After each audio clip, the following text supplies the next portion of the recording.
I grew up like a savage.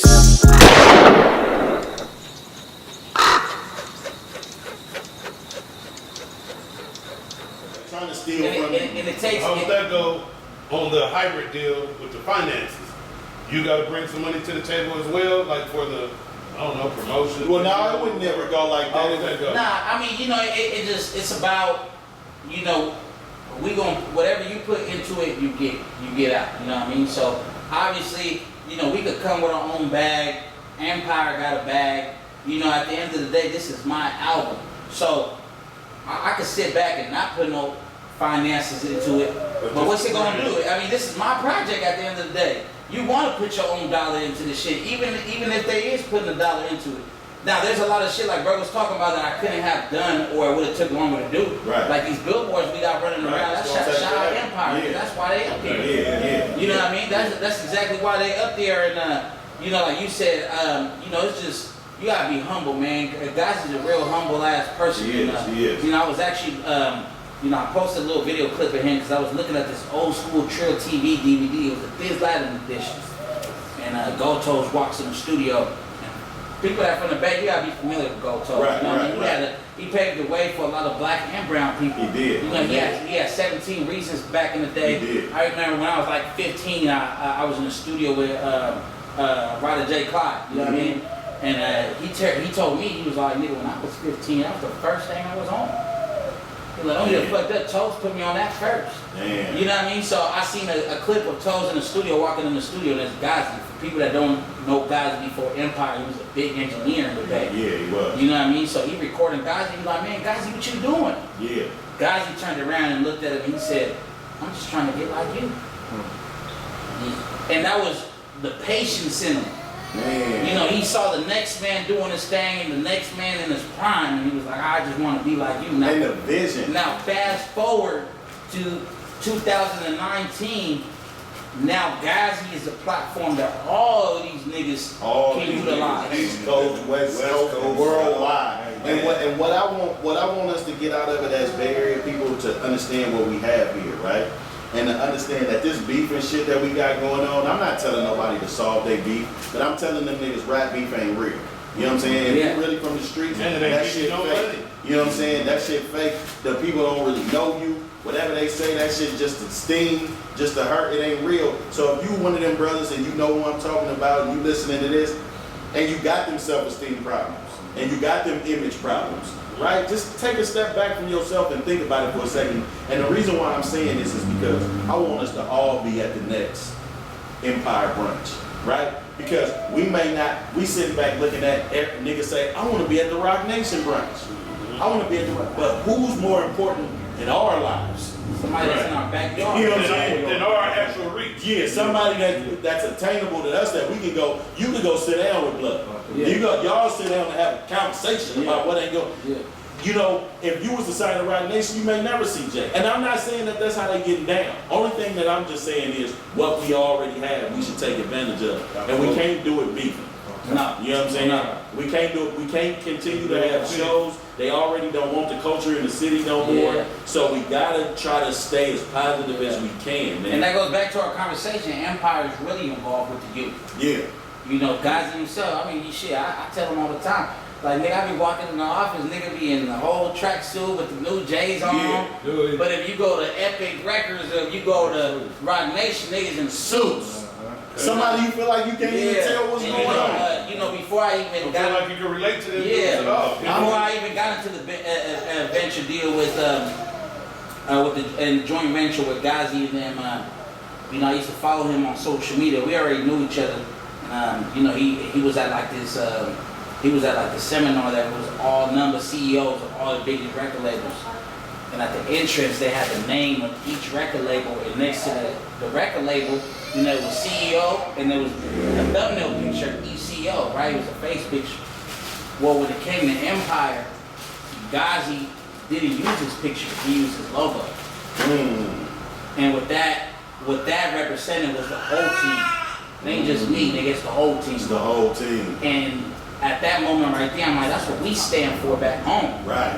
You feel me? So I already like you said, it just made sense. Yeah. Not only is it in our backyard, but niggas stand for what we stand for. You know what I mean? And you know, he could have, when he first started Empire, he could have took any artist. Right. But he reached right in his backyard and reached to the Frisco artists. Right. And started putting all these niggas in position first. And they want to go up here and watch TV? Before, Kids? you know, before we can go, you know what I mean? Yeah, so, yeah. Shout out to Empire, man, for sure, for sure. Shout out to Empire, man.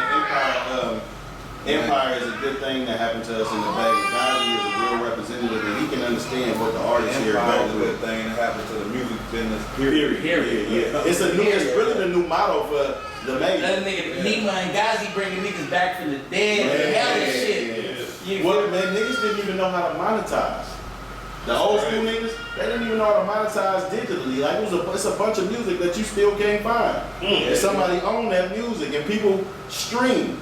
So if the music is not available, it's just money being missed. You know what I'm saying? And them niggas is masters at that shit. You know what I'm saying? Empire. Empire is masters at it. So we got the Ghetto Vato out, right? That's already out. already out. Right. August 2nd. And That's the one the billboards Yeah. get about. Yeah. and it's doing well. And so this is your biggest project today. Biggest project. How many videos you got for the songs on that album? Out so far we got about like 4 or 5. But we doing one to every song. The only one that I'm in the middle of right now is the one with Young Gully. I don't know if we fucking got telepathy going on, but I was gonna ask you about Young Gully and how you feel about Gully, because Gully is out here and he be working. I've always said, I've said it in multiple interviews, he one of the hardest out the 10. Yeah, Lyrically, yeah, niggas ain't fucking with him. yeah. You know what I mean? And that's, you know, I don't like features. Right, Just cause niggas don't be on the same shit I be on. right. I've done songs where I'll send them to like a big name artist and he send it back on a whole different vibe. And you like, what is this? I'm like, nah. Yeah. I'm not even gonna name drop, but I had a lot of big ass artists on this album. Yeah. And when I was like about 10 songs deep, scratched it. Started from scratch. Damn. Now this ain't him. Yeah. Because when I do an album, I don't want you to just like 1 or 2 songs. If I'm gonna put out an album, I'm on my Jay-Z shit. Right. And I want you to recognize me by the albums. Right, You know what I mean? So when I was doing this album, the features that I do got on there are features that literally clicked in my head like right when I made the song. And when I did the song Wake Up, which I think is like number 7 on the album, 6, 7, I was like, Young Gully go crazy on this. Tapped in with Brian, you know, it was already overdue. Yeah. So I tapped in with Brian, he was like, it's too easy, he sent it back. Now fast forward to now, I haven't spoke to bro, but there's some rumors that he kind of backed off the music shit. Yeah. You know what I mean? Cause I see the type of character he is, and sometimes I see like he feels like, cause I feel like that. Sometimes you feel like you too real for this You shit. can't do I know the You know what I mean? So, you know, now I'm like, that's the only video on the whole project that I'm having trouble coming up with, but I'm gonna make it happen though. You know what I mean? And the thing is, what I'm looking at is this. I'm looking at this game will fuck you up when you like that. Like, he's such a great talent, but sometimes it don't give you what you give it.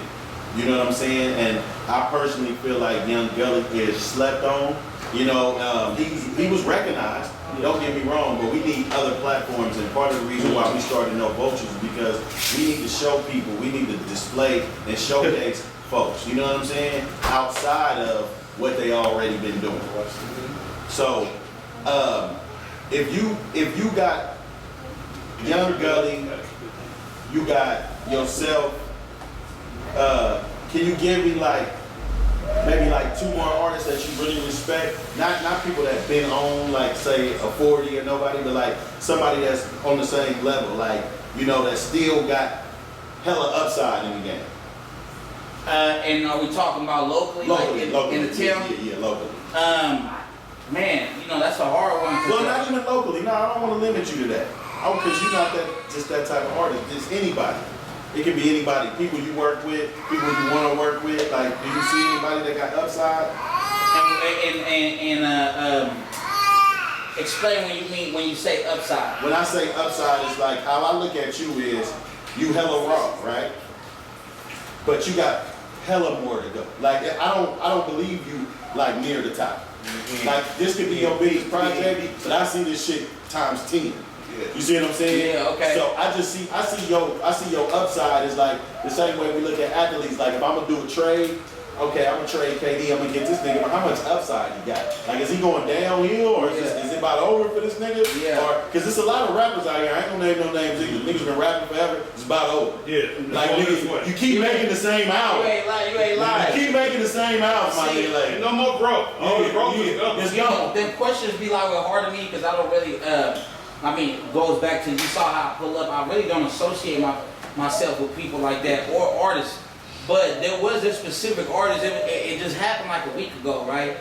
I don't even really remember brother's name off the top of the head, but he's some white boy out of Seattle. Okay. Right? I was on live, and bro probably only got like 1,000 followers. Okay. You know, so I'm on live, and you know, the nigga hops on live. You know, you can request to hop on my live together. Yeah. I put him on my live. He looked like dingy looking white boy at first, right? Yeah. Everybody started talking shit on my live. Like, man, you look like a fuck boy. Talking to bro. You look like a fuck nigga. He in here telling me like, I just want to show you my music. Right. Bro played the music and blew my fucking mind. You know what I mean? It blew me out the water, bro. You know what I mean? Because what I saw in him was he was, you know, in a town growing up, we didn't have too many white people. Right. But the white boys that was around really came from that cloth. They come from that You know cloth. what I mean? And they had their own story, their own story to tell. Right. So when I was listening to bruh's music, I was looking at it like bruh kind of speaking for the white people, like for the broke white people though, the ones that go through their own struggles. Yeah, you know, I know sometimes we look at white people like, you know, y'all all privileged and shit like that. Right. But when he was storytelling, I mean, he starts talking about how, you know, his auntie need help because she swiping his grandma's pills. And, Yeah. you know, to me, it's like this might be what goes down to white people's household. Yeah, he got the real But it was shit. real struggle. Different than Eminem. Yeah, it was But different than struggle. Eminem, and it was definitely different from us, but struggles. The though. struggle, still You know what I struggle. mean? And it just blew me out the mind. It just blew me out the water because I'm like, bro, I got a lot to go. So with you seeing that, could you put on your CEO hat? Could you put on your CEO hat and say, hey, I'm gonna help you with a song, or I'm gonna help you with two. I'm busy with my career, but I turned around and I was like, that song you played me, I need open verse. That's love. And you know what I mean? And I need a bag for a feature usually. You know what I mean? Yeah, And I'm like, nigga, I'm on that. That's love. You know what I mean? And it was really like, if I was to put my CEO hat, like he's one of them, I'll smash the fuck up. Yeah.